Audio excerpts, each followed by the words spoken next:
झूठ की बुनियाद पर बना एक देश जिसका धरती पर अस्तित्व ही एक चिंता का विषय है, जो दुनिया से झूठ बोलता है, आवाम से झूठ बोलता है, खुद से भी झूठ ही बोलता है।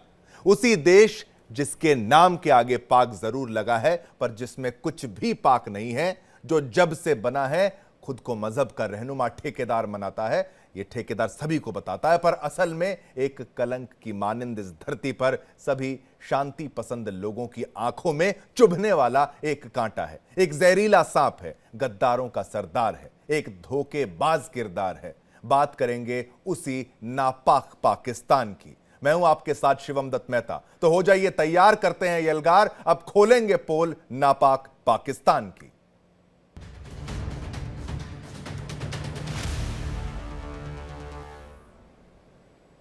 पड़ोसी मुल्क पाकिस्तान हमेशा से आतंकवाद को अपना हथियार बनाते हुए भारत पर नापाक साजिशों को अंजाम देते आया है और इसका ताजा उदाहरण पहलगाम आतंकी हमलों में देखने को मिला था, जिसका सबूत भारत ने पूरी दुनिया के सामने पेश किया। सभी को बताया, देखो यह है पाकिस्तान का असली चेहरा। पाकिस्तान को आईना हर रोज हम दिखाते हैं, लेकिन दुनिया को भी समझना जरूरी है कितना जहरीला यह सांप है। ऑल पार्टी डेलीगेशन ने लगातार पाकिस्तान को सभी के सामने बेनकाब किया और इसमें सफलता पाई भी। हालांकि इस बीच संयुक्त राष्ट्र में भारत के स्थायी प्रतिनिधि पर्वतनेनी हरीश ने पाकिस्तान को जबरदस्त लताड़ लगाई है। उन्होंने साफ शब्दों में कहा है कि पाकिस्तान आतंकियों और आतंकवाद को बढ़ावा देता आ रहा है। ये सबूतों के साथ भारत सभी के समक्ष हर बार पेश करता है। पाकिस्तान आतंकियों को प्रशिक्षण यानी ट्रेनिंग और फंड मुहैया कराता है, यानी उनकी फंडिंग करता है। भारत ने ऑपरेशन सिंदूर के जरिए आतंकियों के अड्डों पर स्ट्राइक करके उन्हें मार गिराया था, लेकिन इस ऑपरेशन में मारे गए आतंकियों को पाकिस्तान ने सम्मान दिया। यह पाकिस्तान की नीयत है। भारत ने कहा कि पाकिस्तान अपने क्षेत्र में बच्चों के खिलाफ हो रहे अत्याचारों से ध्यान भटकाने की कोशिश कर रहा है।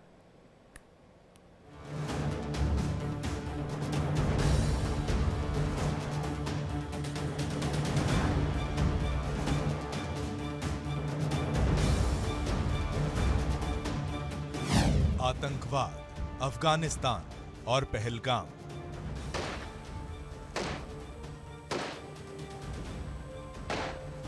भारत ने यूएनएससी में पाकिस्तान पर किया प्रहार।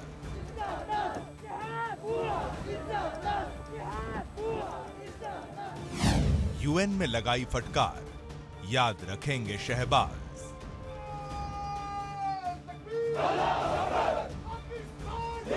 यूएनएससी में एक बार फिर भारत ने पाकिस्तान की बखियां उधेड़ी हैं। भारत ने एक बार फिर इंटरनेशनल मंच पर पाकिस्तान की झूठी बयानबाजी और आतंक के समर्थन को बेनकाब करते हुए कड़ा जवाब दिया। 22 अप्रैल को पहलगाम में हुए आतंकी हमले, सीमा पार आतंकवाद और अफगान बच्चों की हत्या जैसे गंभीर मुद्दों का हवाला देते हुए भारत ने पाकिस्तान को आतंकवाद का पनाहगाह करार दिया। भारत ने कहा कि पाक को शर्म भी नहीं आती, उसे तो अब दूसरों को उपदेश देने का कोई नैतिक अधिकार नहीं है।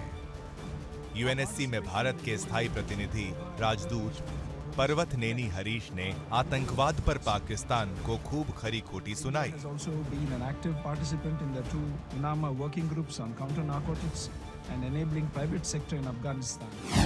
यूएनएससी में भारत के स्थायी प्रतिनिधि राजदूत पर्वतनेनी हरीश ने कहा, पाकिस्तान यूएनएससी की प्रक्रियाओं को बार बार बाधित कर अपने नापाक एजेंडे को आगे बढ़ा रहा है। हम उसके उन प्रयासों को खारिज करते हैं जिनके जरिए वो अपने देश में बच्चों पर हो रहे अत्याचारों से ध्यान हटाना चाहता है।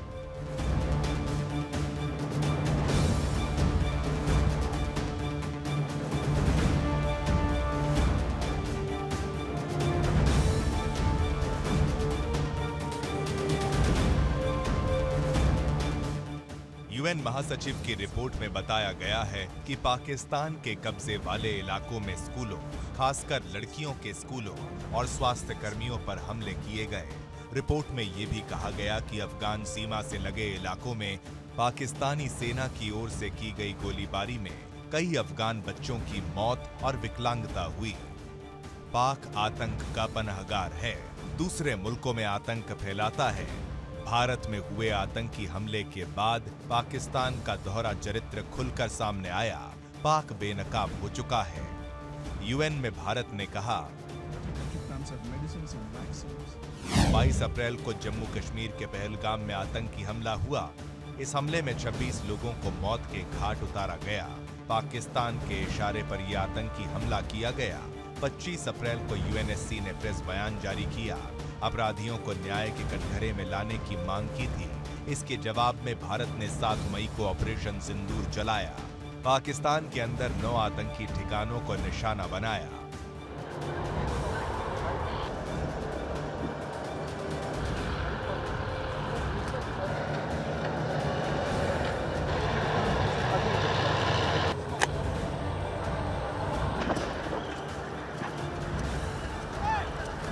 भारत ने यूएनएससी में पाक पर हमलावर होते हुए कहा, इन हमलों में मारे गए आतंकियों को पाकिस्तान ने राजकीय सम्मान से दफनाया, जो साफ दिखाता है कि पाकिस्तान आतंकवाद को समर्थन देता है।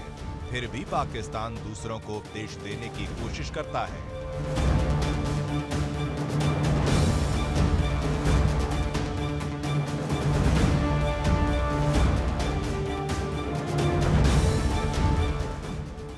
आतंकिस्तान की पोल खोलते हुए भारत ने कहा कि पाक सेना ने हमारे सीमावर्ती गांवों पर गोलीबारी की, जिसमें कई नागरिक मारे गए और घायल हुए। इस व्यवहार के बाद उपदेश देना घोर पाखंड है।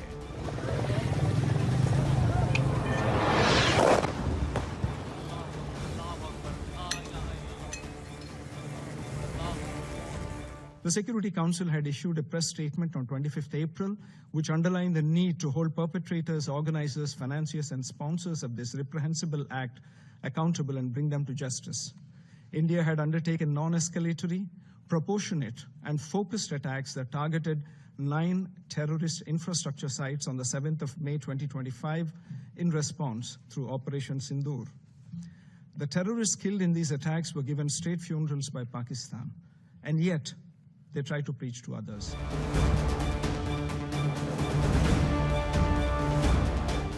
जम्मू कश्मीर भारत का अभिन्न और अविभाज्य हिस्सा है और रहेगा, चाहे पाकिस्तान कितना भी झूठ और दुष्प्रचार करता रहे। Bureau report, India daily.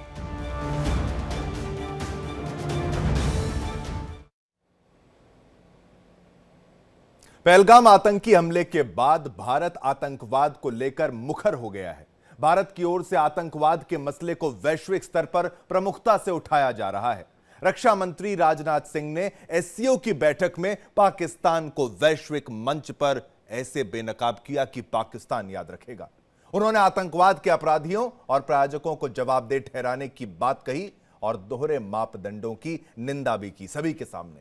Pahalgam आतंकी हमले और ऑपरेशन सिंदूर का जिक्र कर राजनाथ सिंह ने पाकिस्तान को खूब खरी खोटी सुनाई। यही नहीं, चीन को भी पाक प्रेम पर इशारों इशारों में फटकारा है। इस बीच किंगदाओ में आयोजित एससीओ समिट में आतंकवाद पर चीन और पाकिस्तान कन्नी काट रहे थे, लेकिन राजनाथ सिंह से वो बच नहीं पाए। राजनाथ सिंह ने उस दस्तावेज पर सिग्नेचर करने से साफ साफ इनकार कर दिया जो आतंकवाद पर भारत के रुख को कमजोर करता है। देखिए हमारी यह खास रिपोर्ट और मामले की गंभीरता को समझिए।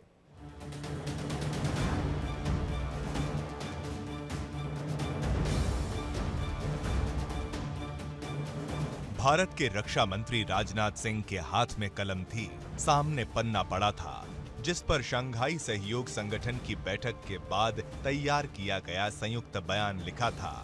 रक्षा मंत्री ने उस बयान को पढ़ा और कलम नीचे राउंड टेबल पर रख दी। हथेली चेहरे को छू रही थी और चेहरा साफ बता रहा था कि उन्हें पन्ने पर लिखे बयान पर पूरा ऐतराज है।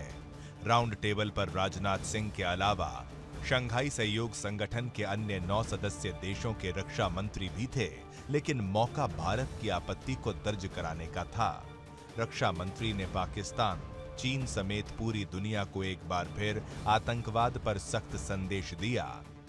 उन्होंने एससीओ की बैठक में उस संयुक्त बयान पर हस्ताक्षर करने से इनकार कर दिया, क्योंकि इसमें पहलगाम आतंकी हमले का उल्लेख नहीं किया गया था, जिसमें 26 निर्दोष लोगों की जान चली गई थी। भारत की तरफ से राजनाथ सिंह का साफ कहना है कि यह संयुक्त बयान आतंकवाद के खिलाफ भारत के मजबूत स्टैंड को नहीं दिखाता है। ऐसा लगता है कि पहलगाम को इस बयान से बाहर करना पाकिस्तान के इशारे पर किया गया है, क्योंकि उसका सदाबहार सहयोगी चीन अभी संगठन का अध्यक्ष है। इसमें न सिर्फ पहलगाम हमले का कोई जिक्र नहीं है, बल्कि उसकी जगह डॉक्यूमेंट में बलोचिस्तान का उल्लेख किया गया है और भारत पर वहां बिना नाम लिए अशांति पैदा करने के आरोप लगाए गए हैं। एससीओ में भारत ने सख्त तेवर दिखाए। इस दौरान भारत साझा बयान जारी न करने पर अड़ा रहा। रक्षा मंत्री राजनाथ सिंह ने हस्ताक्षर से इनकार किया। भारत के विरोध के बाद साझा बयान टल गया। आतंकवाद के मुद्दे पर भारत नरमी के खिलाफ था। रक्षा मंत्री राजनाथ सिंह ने आतंकवाद के मुद्दे पर पाकिस्तान के रक्षा मंत्री ख्वाजा आसिफ को खूब खरी खोटी सुनाई। राजनाथ सिंह ने ऑपरेशन सिंदूर का जिक्र करते हुए कहा कि निर्दोषों का खून बहाने वालों को बख्शा नहीं जाएगा। कुछ देश आतंकवाद का समर्थन करते हैं और सीमा पार आतंकवाद को अपनी नीति का हिस्सा बना चुके हैं। हाल ही में जम्मू कश्मीर के पहलगाम में हुए आतंकी हमले का जिक्र करते हुए उन्होंने कहा कि 22 अप्रैल 2025 को द रेजिस्टेंस फ्रंट नाम के आतंकी संगठन ने निर्दोष पर्यटकों को मार डाला, जिनमें एक नेपाली नागरिक भी शामिल था। इस संगठन का संबंध लश्कर ए तैयबा से है, जो पहले से ही संयुक्त राष्ट्र की आतंकी लिस्ट में है। आतंकवाद, क्षेत्रीय स्थिरता, अंतर्राष्ट्रीय शांति और अंतर्राष्ट्रीय सुरक्षा एससीओ की बैठक का एजेंडा था। On 22nd April 2025, the terror group, the Resistance Front, carried out a dastardly and a heinous attack on the innocent tourists in Pahalgam, in the Indian state of the Jammu and Kashmir. 26 innocent civilians, including a Nepali national, were killed. Victims were shot after they were profiled based on their religious identity. The Resistance Front, which is a proxy of UN-designated terror group Lashkar-e-Toiba, claimed responsibility for the attack. The pattern of the Pahalgam terror attack matches with LET's previous terror attacks in India. In exercising its right to defend against terrorism and preempt as well as deter further cross-border terrorist attacks, India on 7th May 2025 successfully launched Operation Sindoor to dismantle cross-border terrorist infrastructure.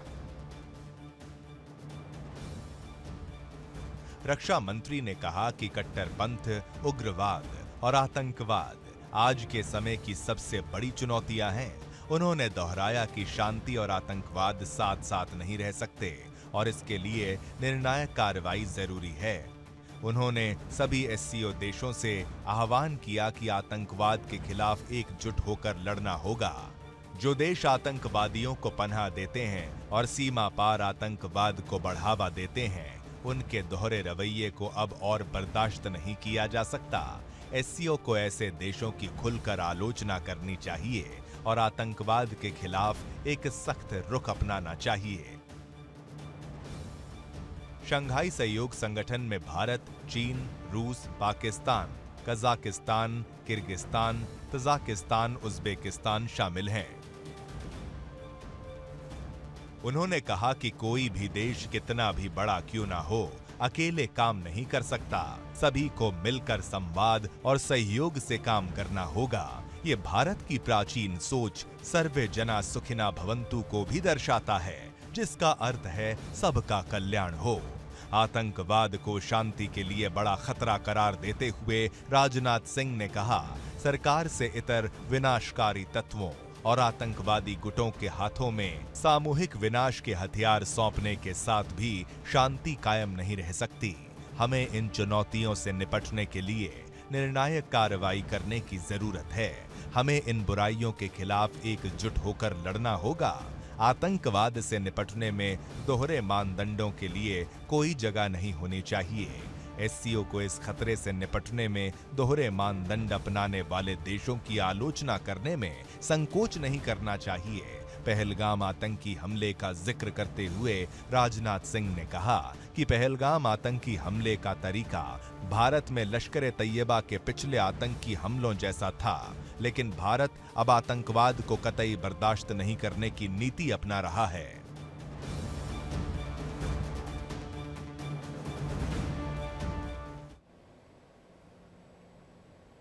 Operation सिंदूर के बाद भारत की सैन्य ताकत और तकनीकी आत्मनिर्भरता ने पूरी दुनिया का ध्यान अपनी ओर खींचा है। अब भारत सिर्फ हथियार खरीदने वाला देश नहीं रहा, बल्कि अत्याधुनिक हथियारों और डिफेंस टेक्नोलॉजी का निर्माता और निर्यातक बन चुका है।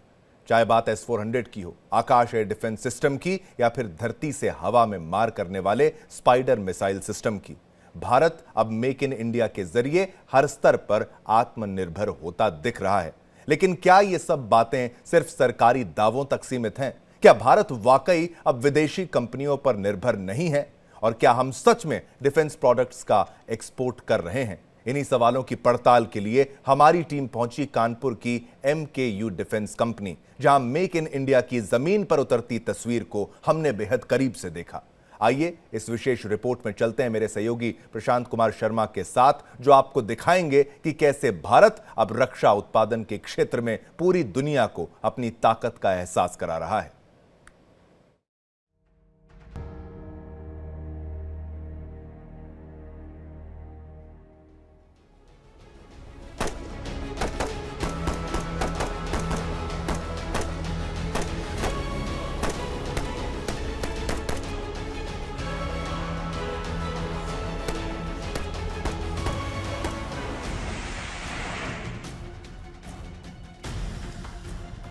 ऑपरेशन सिंदूर के बाद दुनिया ने भारत का लोहा माना, फिर चाहे S-400 हो,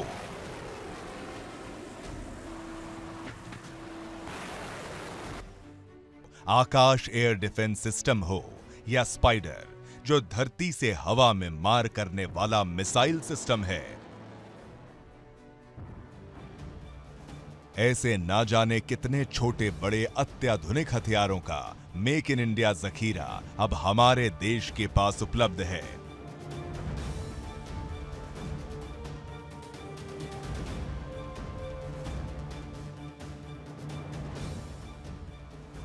अब हमें किसी बाहरी देश पर निर्भर नहीं होना पड़ता है। मैं इस वक्त मौजूद हूं MKU डिफेंस कैंपस में, जहां हम देखने वाले हैं हमारी भारतीय सेना द्वारा इस्तेमाल किए गए ऐसे प्रोडक्ट जिन्हें पहनकर वो जब बॉर्डर पे जाते हैं अपने आप को सेफ महसूस करते हैं। और MKU डिफेंस आगे आने वाले टाइम में क्या क्या नया लेके आ रहा है, ये सब हम आपको दिखाएंगे। इसे जांचने के लिए हम पहुंचे MKU डिफेंस कंपनी कानपुर, जहां हमने जांच की विपक्ष द्वारा सरकार को मेक इन इंडिया पर टारगेट करने की बात, और ये कहना कि हम विदेशी कंपनियों के साथ सिर्फ असेंबल करते हैं परंतु एक्सपोर्ट नहीं करते।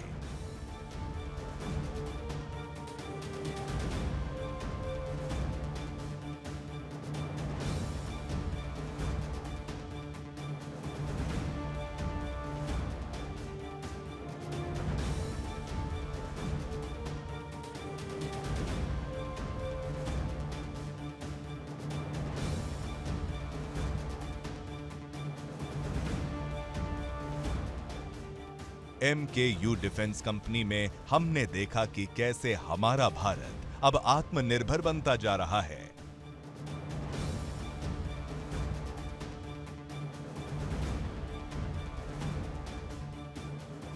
यहां हमने मेक इन इंडिया का जीता जागता उदाहरण देखा, जहां हर एक प्रोडक्ट को मैन्युअली असेंबल किया जाता है, लोकल पार्ट्स को हमेशा सर्वोपरि रखा जाता है और फिर इन प्रोडक्ट्स को 100 से ज्यादा देशों में एक्सपोर्ट किया जाता है।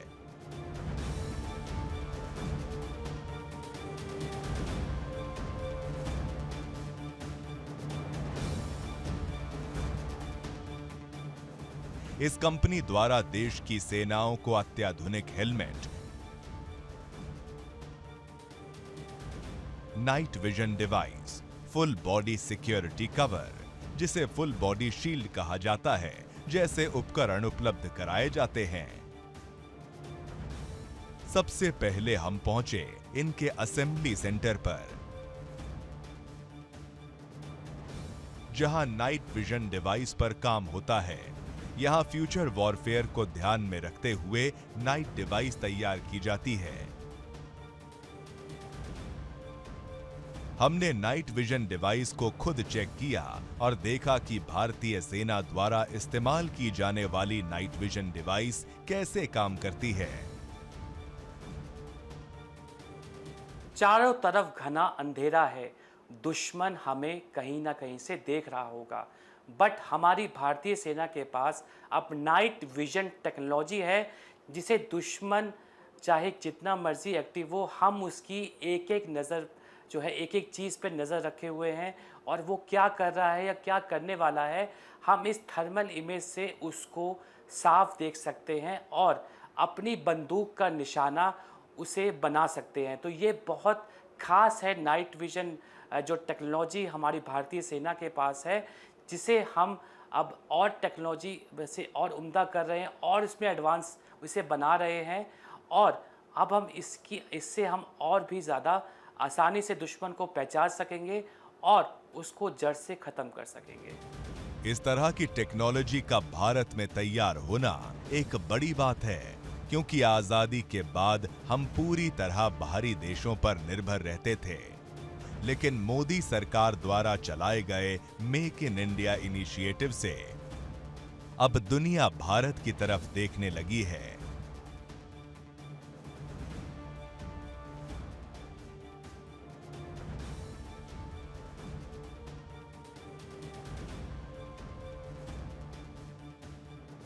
प्रधानमंत्री मोदी जी के पावर में आने के बाद से उनका पुश हमेशा मेक इन इंडिया के लिए रहा है और ऑपरेशन सिंदूर के होने के बाद से we have realized this more कि self reliance is the utmost important thing. हम आज की तारीख में global supply chain for critical equipment पे हम नहीं रिलाई कर सकते। हमारे को सब कुछ इंडिया में खुद बनाना बहुत ज़रूरी है। इसी वजह से MKU नेत्रो इलेक्ट्रो ऑप्टिक्स और MKU में हम बहुत कोशिश कर रहे हैं एवरी डे कि हम सारे इक्विपमेंट्स इंडिया में ही बनाएं। आज की तारीख में हमारे 80% of the equipment 100% Indian content पे हैं और बचे कुछ इक्विपमेंट्स को भी हम मोर टुवर्ड्स इंडियन कंटेंट की तरफ लेके जा रहे हैं।